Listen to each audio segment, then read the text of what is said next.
everyone from Chichén Itzá with Ken. Say hi to YouTube, Ken. We're just hanging out waiting for the bus, so it's going to be a little while, so we're hanging out. But I wanted to record this video to talk about how we got to Chichén Itzá because we were staying in Cancun and we weren't exactly sure how to get down here. I looked up tours online, but of course, like some of the all-inclusive tours were kind of expensive, and I was like, I don't know. So what we did was we went to the ADO bus station in the center of Cancun, and there they sell you a ticket to just about anywhere. So the tickets were, we bought one way in the first class ticket, and it was around 800 pesos for the two of us, so around 400 pesos per person, so around $20 US. First class bus has air conditioning, bathrooms, it's direct, it's a lot faster than some of the other buses. It left at 8:45 this morning from the center, and it took us about 3 hours to get here. There was one stopover in the city of Valladolid, which is just like 45 minutes from here.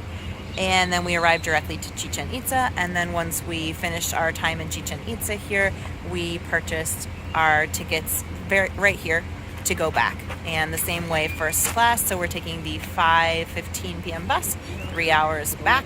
You can take local buses that go, not local buses, but second class buses that go at any other time. They go just about every hour, and the price is a little bit less, but they don't have a bathroom, and they take 5 hours instead of 3 hours. So we said we will take the 3-hour bus. So that's why we're hanging out here. Entrance fee to Chichén Itzá was around 500 pesos per person, so around $25. And then you can get a guide if you like, a local official guide. There's two different versions of the tour. One is a shorter version, one is a longer version. The longer one takes about 2.5 hours, and that one costs 1,000 pesos. The shorter version, I think, was around 800 or 900 pesos for like an hour and a half tour. And so we did the longer one. It was very interesting. Got a lot of information, learned a lot. So it was a really good day, really long day, strong sun, but I say it feels really long, but it wasn't actually really long. We ate lunch at the restaurant here, but it was actually, we decided to buy souvenirs down by the observatory, and it was pretty expensive, even for like normal tourist prices.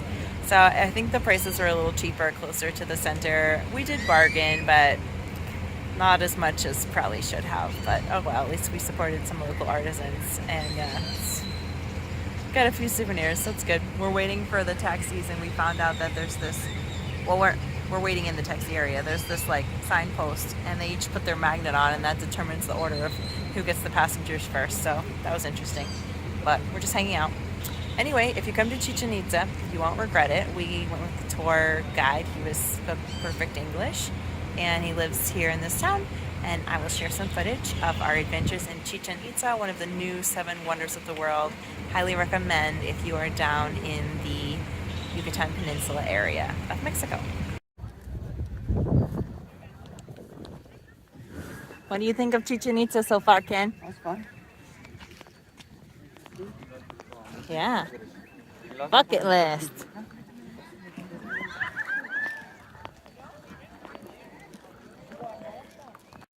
So these carvings are original. They were preserved because they were covered. Sometimes they were covered with the same rubble of the construction. Or sometimes the stones fell with the carvings on the ground facing down. That's why they were protected. That is a warrior. Yeah. So reading and writing was a privilege of high classes. You see the face of Chaac up there? You see the eyes, Yeah. mouth, and ears, Okay. and it has a long nose, Yeah. like a hoof. The same there.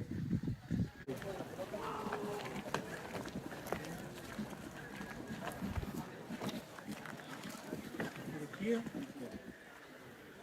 But the chacmol, in this case, was used to put the head of the ball player. Oh. The Mayas performed a ceremony where they used a rubber ball. It was a ball of 2.5, 3 kilograms made of solid rubber. Let's go to the shade. We see this player kneeling down, and he doesn't have the head. And from the neck, instead of blood, you will see snakes. The snake in the middle is longer than the others.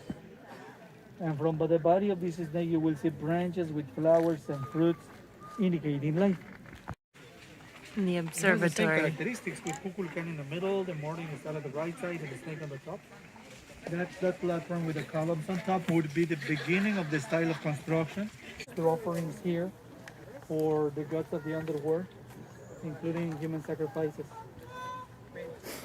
Franciscan bishop saw a human sacrifice here, and he said in his chronicle, and the Mayas covered the body with a lot of treasures, and after they threw the body inside of the cenote, but before they needed to take out the heart.